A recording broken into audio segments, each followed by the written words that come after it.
साथियों नमस्कार। बाल विकास एवं शिक्षा शास्त्र के लिए हम प्रैक्टिस सेट कर रहे हैं रीट के स्पेशल के तहत लेवल फर्स्ट के लिए। आइए कुछ महत्वपूर्ण क्वेश्चनों को देखते हैं।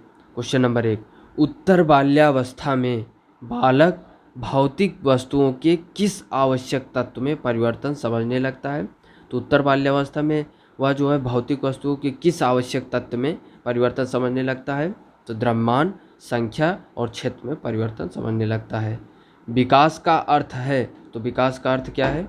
अब प्रेरणा एवं अनुभव के फलस्वरूप होने वाली परिवर्तनों की उत्तरोत्तर श्रृंखला को क्या कहते हैं? विकास का अर्थ। तो विकास के अर्थ में हम क्या समझते हैं? अब प्रेरणा एवं अनुभव के फलस्वरूप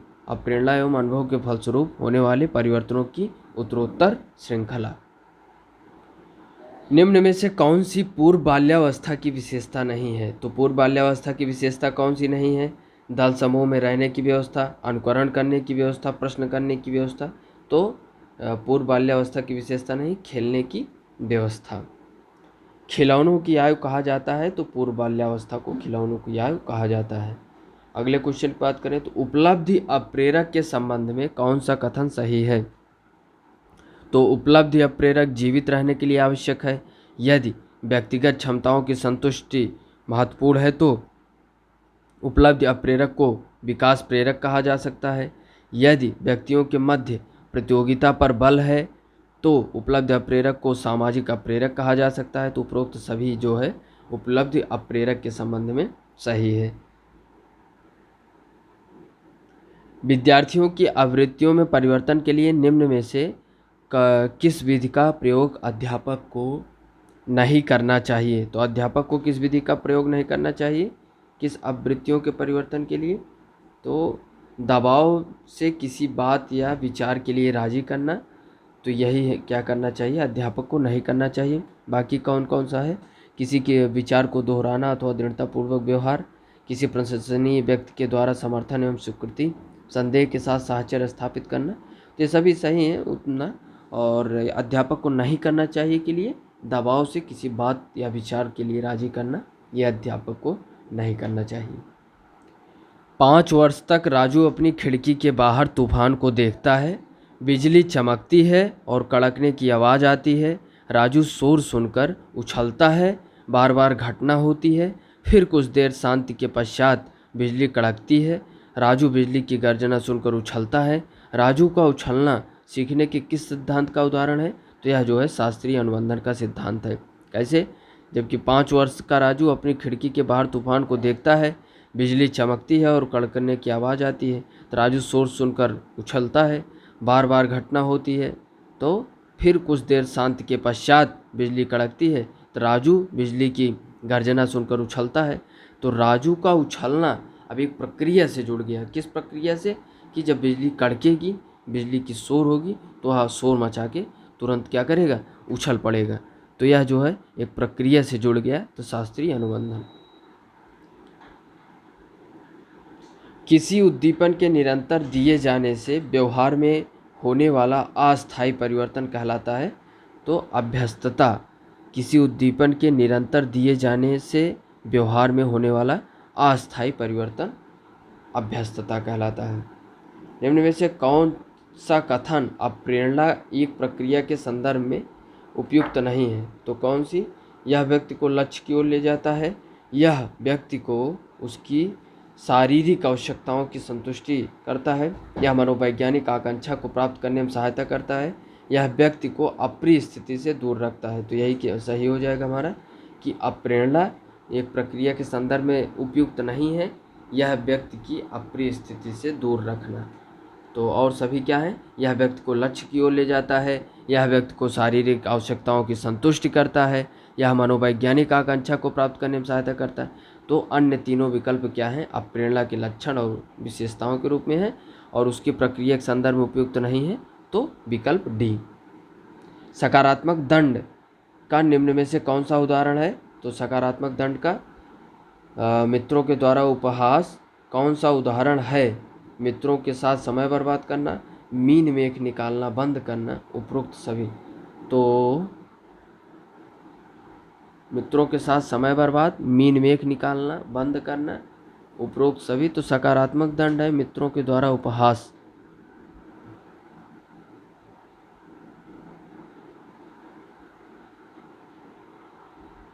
अगले क्वेश्चन की बात करें तो सामान्य परिपक्वन से पहले प्रशिक्षित करना प्रायः, तो सामान्य परिपक्वन से पहले क्या प्रशिक्षित करना, तो क्या है, लाभकारी है या हानिकारक, यह इस पर निर्भर करता है कि प्रशिक्षण में किस प्रकार की विधि का उपयोग किया गया। तो सामान्य परिपक्वन से पहले प्रशिक्षित करना प्रायः लाभकारी है या हानिकारक, यह इस पर निर्भर करता है कि प्रशिक्षण में किस प्रकार की विधि का प्रयोग किया गया है, इस बात पर निर्भर करता है। अगले क्वेश्चन की बात करें तो निम्न में से कौन सा विकासात्मक कार्य उत्तर बाल्यावस्था के लिए उपयुक्त नहीं है। तो उत्तर बाल्यावस्था के लिए क्या उपयुक्त नहीं है, सामान्य खेलों के लिए आवश्यक शारीरिक कुशलताएं सीखना, पुरुषोचित या स्त्रियोचित सामाजिक भूमिकाओं को प्राप्त करना, वैयक्तिक आत्मनिर्भरता प्राप्त करना, अपने हमउम्र बालकों के साथ रहना सीखना। तो क्या उपयुक्त नहीं है, पुरुषोचित या स्त्रियोचित सामाजिक भूमिकाओं को प्राप्त करना। विकास के संदर्भ में निम्न में से कौन सा कथन सत्य नहीं है, विकास उकसाने बढ़ावा देने से नहीं होता। तो ये क्या है कि सत्य नहीं है, क्योंकि विकास जो है जब आप किसी को अच्छी दिशा की तरफ प्रेरित करते हैं तो ज़रूर प्रेरित होता है। तो इसमें विकल्प बी है, क्योंकि सत्य नहीं पूछा है तो बी विकल्प हो जाएगा हमारा। कमजोर वर्ग के बालक से कैसा तात्पर्य है, कैसे बालक से, तो ऐसे अभिभावकों के बालक जो सरकार द्वारा निर्धारित न्यूनतम सीमा की वार्षिक आय की सीमा से नीचे के वर्ग में आते हैं, तो कमज़ोर वर्ग के बालक हो जाते हैं। यानी उनके जब अभिभावक सरकार द्वारा निर्धारित जो गरीबी सूचकांक है या गरीबी रेखा है उससे नीचे हैं, तो ये जो है जाहिर सी बात है कि उनमें कमजोरी रहेगी, कुपोषणता रहेगा। तो इससे क्या है कि ये बालक कमज़ोर वर्ग के बालक कहे जाएंगे। विद्यार्थियों के अच्छे मानसिक स्वास्थ्य को बनाए रखने के लिए निम्न में से कौन सा तरीका अधिक महत्वपूर्ण है, सह शैक्षिक क्रियाओं का प्रावधान, अभिव्यक्ति की स्वतंत्रता, रुचियों की भिन्नता, अध्यापक की भूमिका एवं विद्यालयी वातावरण। अध्यापक की भूमिका एवं विद्यालयी वातावरण क्या है, मानसिक स्वास्थ्य बनाए रखने के लिए कौन सा तरीका अधिक महत्वपूर्ण है, तो अध्यापक की भूमिका एवं विद्यालयी वातावरण का महत्वपूर्ण योगदान है।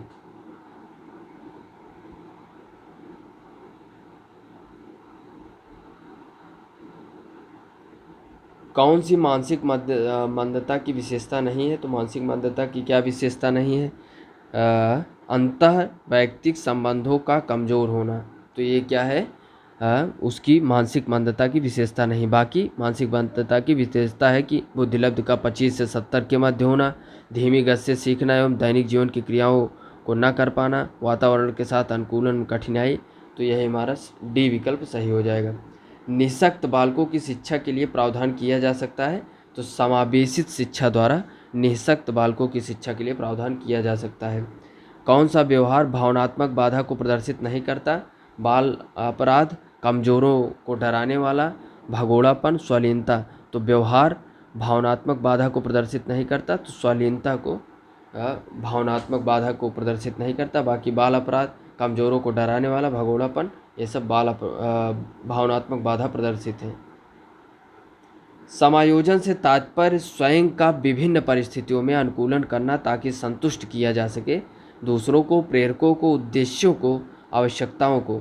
तो समायोजन से तात्पर्य स्वयं का विभिन्न परीक्षाओं में विभिन्न परिस्थितियों में अनुकूलन करना, ये संतुष्ट किया जा सका है आवश्यकताओं को।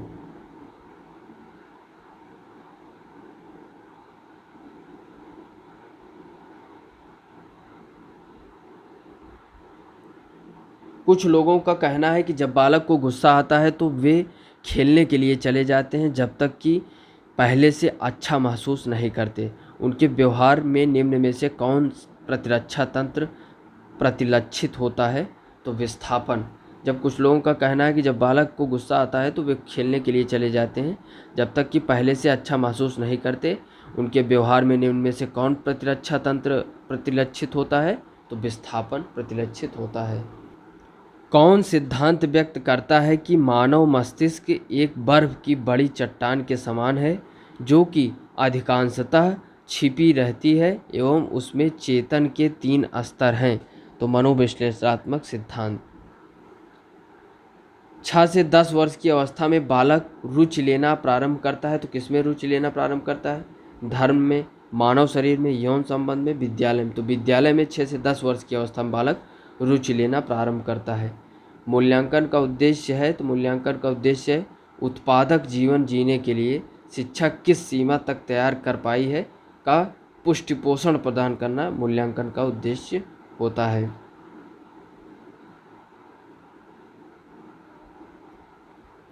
प्राथमिक विद्यालयों के बालकों के लिए निम्न में से किसे बेहतर मानते हैं? तो स्वयं के द्वारा किया गया अनुभव, ये जो है प्राथमिक विद्यालयों में बालकों के लिए सबसे बेहतर मानते हैं। दबाव को कम करने एवं परीक्षाओं में सफलता के लिए आवश्यक है, तो क्या आवश्यक है? कम अवधि की परीक्षाओं में अंतरण जो है दबाव को कम करने एवं परीक्षाओं की सफलता के लिए आवश्यक है। निम्न में से कौन सा शिक्षण के बारे में सत्य नहीं है? तो शिक्षण में सुधार किया जा सकता है, शिक्षण में औपचारिक एवं अनौपचारिक है, शिक्षण विज्ञान के साथ साथ कला भी है, शिक्षण अन्वेषण है। तो इसमें कह रहा है कौन सत्य नहीं है? तो शिक्षण अन्वेषण है, यही सत्य नहीं है। एनसीएफ 2005 में गुणवत्ता आयाम शीर्षक के अंतर्गत अधिक महत्व दिया गया है, तो किसको अधिक महत्व दिया गया है? भौतिक संसाधनों को, शिक्षित एवं अप्रेरित अध्यापकों को, बालकों के लिए ज्ञान के संदर्भ में संरचित अनुभवों को, बालकों के लिए संरचित अनुभव एवं पाठ्यक्रम सुधार को। तो एनसीएफ 2005 में गुणवत्ता आयाम शीर्षक के अंतर्गत अधिक महत्व दिया गया है, तो किसका? बालकों के लिए संरचित अनुभव एवं पाठ्यक्रम सुधार को। तो हमें बताना है क्रियात्मक अनुसंधान के संबंध में कौन सा सही नहीं है। तो विकल्प पढ़ें। यह अध्यापकों एवं शिक्षा व्यवसाय से जुड़े लोगों के द्वारा किया जाता है। यह किसी विशिष्ट समस्या के समाधान के लिए किया जाता है। व्यापक स्तर पर निर्णय लेने के लिए सूचना संकलन का कार्य इसमें किया जाता है। स्थानीय स्तर पर रोज़मर्रा की समस्याओं के समाधान के लिए क्रियात्मक अनुसंधान किया जाता है। तो इसमें से पूछा है कौन सही नहीं है, तो विकल्प सी नहीं है। व्यापक स्तर पर निर्णय लेने के लिए सूचना संकलन का कार्य इसमें किया जाता है।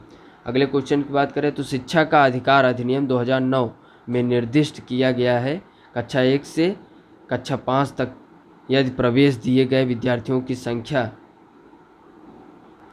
200 से अधिक है तो विद्यार्थी अध्यापक आवश्यक अनुपात होगा। तो 2009 शिक्षा के अधिकार अधिनियम के अनुसार 1 से 5 के लिए जो है जो मानक तय किया गया है वह जो है 200 से अधिक यदि विद्यार्थी हैं तो 40 पे 1 जो है 40:1 का अनुपात रखा गया है। राष्ट्रीय पाठचर्या रूपरेखा 2005 में निम्न में से किस परीक्षा संबंधी सुधारों को सुझाया गया है? तो कक्षा यक्ष की परीक्षा ऐच्छिक, विद्यालय शिक्षा की विभिन्न अवस्थाओं पर राज्य स्तर की परीक्षा संचालन, प्रतियोगी प्रवेश परीक्षाओं को ऐच्छिक, तो उपरोक्त सभी। तो इसमें जो है 2005 को परीक्षा संबंधी सुधारों का सुझाव जो सुझाया गया है, परीक्षा संबंधी सुधारों को जो सुझाया गया है उसके अंतर्गत कक्षा यक्ष की परीक्षा ऐच्छिक रूप में होगी। तो यह रहा हमारा प्रैक्टिस सेट रीट स्पेशल के तहत लेवल फर्स्ट के लिए बाल विकास एवं शिक्षा 7।